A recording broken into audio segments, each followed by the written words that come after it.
In the words of the rock group Queen, there are plenty of ways you can hurt a man and bring him down to the ground. You can beat him, you can cheat him, you can treat him bad and leave him when he's down. But the best way to hurt an otaku is to insult his waifu. Welcome to Fire Emblem 3 Houses Waifu Battle Royale. Our next match is between the seductive pop idol Dorothea versus the cold as ice mercenary Shamir. Which side will win? Ready? Start! Dorothea is a former singer at the Mittelfrank Opera Company in the Adrestian Empire. She left the stage to enroll in the Officers' Academy with the main objective of marrying someone who can provide for her, probably someone wealthy. Very outgoing and friendly, will go out of her way to meet someone new, most likely seen flirting or on a date with a knight on any given evening. She can hold a grudge and typically holds ill feelings towards nobility, especially Adrestian nobility. She's the only member of the Black Eagles who is technically not of noble or royal birth. Pros. Dorothea is the definition of an extrovert, wanting to be friends with most everybody, giving her classmates nicknames, not wanting to be alone at all, and generally being interested in the personal life of her classmates. She is very flirtatious in her speaking and mannerisms, always looking for that special someone to spend her life with. Although part of her flirtatious ways is due to her life as a performer, where she would have to suck up to nobles and others. At the same time, Dorothea doesn't just accept anyone. She might be eager to find a spouse, but not at the expense of her own freedom or sense of self. If they don't treat her right, they don't get a bite. Oh my gosh, who wrote this? That would be you, sir. I should be fired. She's also not one to hide her dislike for nobility and their corrupt ways. Her backstory left a negative viewpoint of the noble system, clawing her way through its corruption to get where she is now. Her voice in English does a good job bringing Dorothea to life, balancing her flirting with a good deal of thoughtfulness. Her Japanese voice actress, on the other hand, let's just say she's much bolder in her flirting, partly because of the Japanese script, but also because of the way she reads the lines. However, I'd say they both portray her independent and strong side well enough. As for Dorothea's design, it points to her performer background with the jewelry and slightly revealing fashion statements. But the star of her outfit is her hat. It really gives off the yare yare vibes. Honestly, you rarely see hats in Fire Emblem, so seeing Dorothea rock the hat look makes her design stand out. She's a decent mage user, with some fun and unique spells she learns as she grows. Not my first mage of choice, but she fits the role very well. Dancer is also a viable class for her, especially with her high charm. Cons.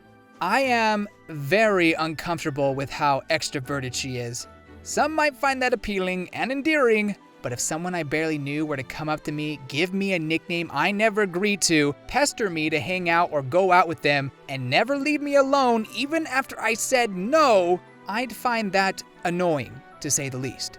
Maybe I don't like pushy people. Maybe I find it a little rude, or maybe I'm projecting my own life experiences onto a fictional character, thus making it impossible to give an objective analysis. Truthfully, I don't know.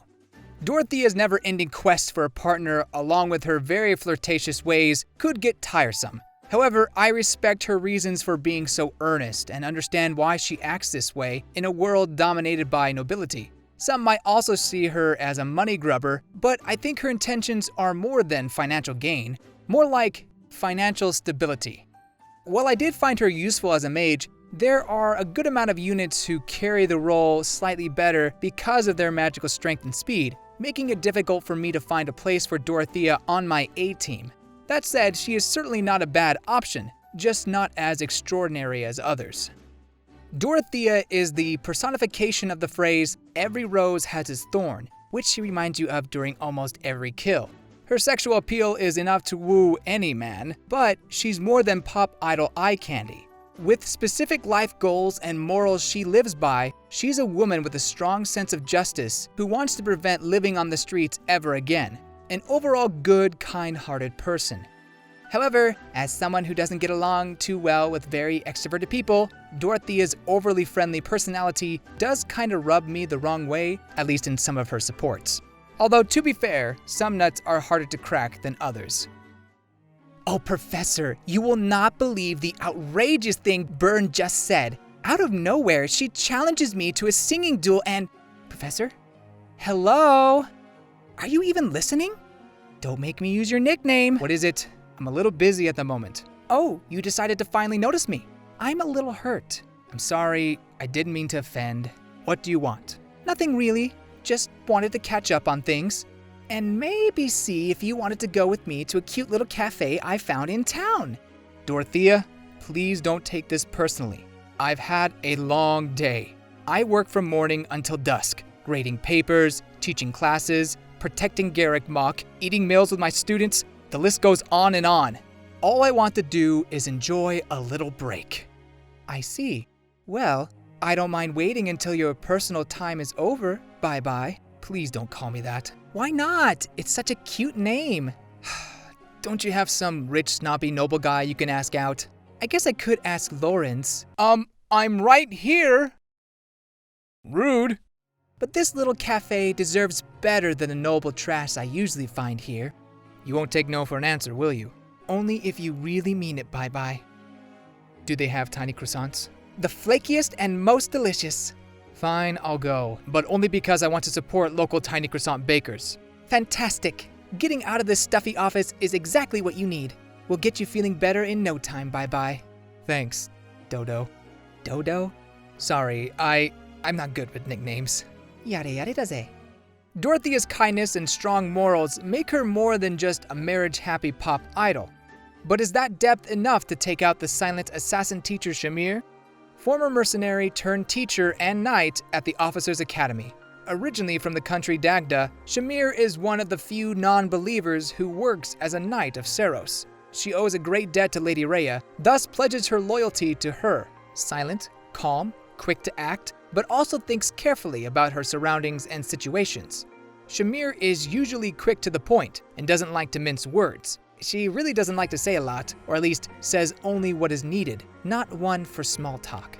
She's close friends with fellow knight Catherine, despite their completely different personalities. Pros. Shamir comes off as cold and indifferent, and to an extent she is, but it's mostly due to her training as a sniper. She can hide her presence and go unnoticed if needs be. Once Shamir knows she can trust someone, she opens up to them a little more and shows she cares about their well-being. In a way, I'm similar. I don't tend to let people see the real me unless I feel they are worth getting to know or trust. Maybe that's not quite what Shamir is doing, but I can sympathize at the very least. She provides the one reference to Dagda in the entire game, besides some history books. Through her, we get an outsider's perspective on Fodlan and the church, a unique take that only her and Petra share as foreigners. I guess there's also Cyril, but anyway. Unfortunately, we don't get a lot of info on the nation of Dagda, besides the language difference and minor customs. Still, it's nice to have her perspective. Maybe we'll get a game set in Dagda one day. Like her good friend Catherine, Shamir is a great teacher and role model for the students, sharing her knowledge of stealth, working with mercenaries, and bowmanship.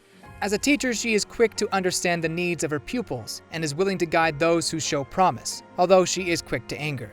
Her design is the best teacher design, going for a gothish yet practical look. It's not the most flashy, but I think it encapsulates her style and personality well. Both the English and Japanese voice actors are superb in their interpretation on her character, strong yet calm. Shamir is a beast of an archer. Usually, the students surpass the master, but not in Shamir's case. She just gets stronger and stronger with each level up, proving she is the best sniper in the game, even without a crest. At least in my opinion. Cons. Shamir's silent and curt personality might not be everyone's cup of tea, which is probably the point. If you like to shoot the breeze, Shamir will probably leave you hanging.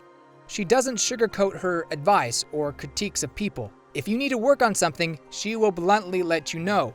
While I think it's a sign she cares, some might take it the wrong way, especially if they don't get to know her character.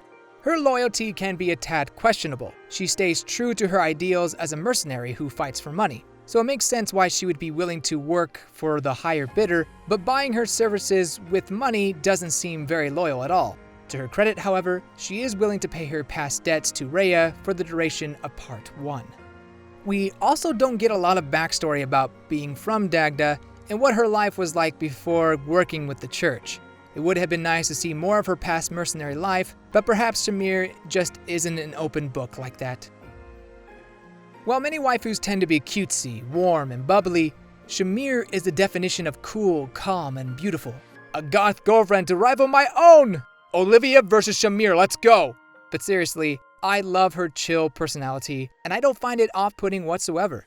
Not everyone needs to be chatty and completely open all the time, so it's refreshing to have her in contrast to other characters. She has her own way of showing she cares, whether by strictly helping students overcome their weaknesses or showing a bit of emotion. And her teaching skills should be admired, especially for someone who is mainly a mercenary by trade. Her advice usually motivates the students to improve, even if a little blunt. Shamir, you were amazing on the battlefield the other day. Do you think you could give me and the boys some tips to improve our fighting styles? Fine. Who's first? Ooh, do me! You're too small for a brawler class. You need more muscle and 10 centimeters of height. Otherwise, you're just a loud, annoying rooster on the battlefield. Oh, okay. It's the haircut, isn't it? Maybe. I knew it! Me next! You're the opposite. Your overbearing presence makes you an easy target. Aw, thanks, Shamir. That wasn't a compliment. Oh. Learn how to suppress your loud energy while also improving your mobility and agility. Right now, you're like a bumbling panda, too slow and easy to spot. Now my head hurts, but so does my heart. You know, maybe this wasn't such a good idea. You're too timid. You lack the self-confidence to make it as a successful knight. Whether you want to be here or not, your indecision could cost the life of an ally. Stop apologizing and have more confidence in who you are and what you do. You're right. I'm sorry. Really, bruh? Oh look! I'm brimming with confidence now. Whee! Wow, Shamir, that was brutal. And exactly the advice we needed to hear. Come on, guys! Let's go become the warriors Shamir believes we can be. Yeah, I gotta go lift something. That didn't really help me, but okay. Do you think you can give me some tips? Stop dating your students. It's just a cup of tea. Is Shamir's cold but caring demeanor enough to assassinate my heart? Or do Dorothea's charms and looks of gold have me singing a different tune? The winner is Shamir! You probably figured that out as the video went on. Dorothea and Shamir are basically opposites of each other. One outgoing and bright, the other quiet and cold. Extroverted versus introverted.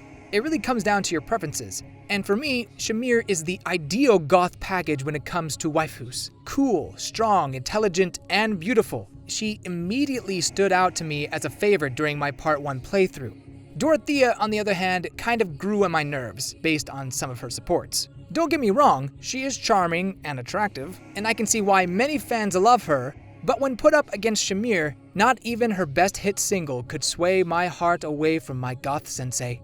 Although funny enough, Dorothea and Shamir share the same English voice actress, so I guess that's a win either way. Kudos to Allegra Clark for voicing two characters on the opposite ends of the waifu spectrum.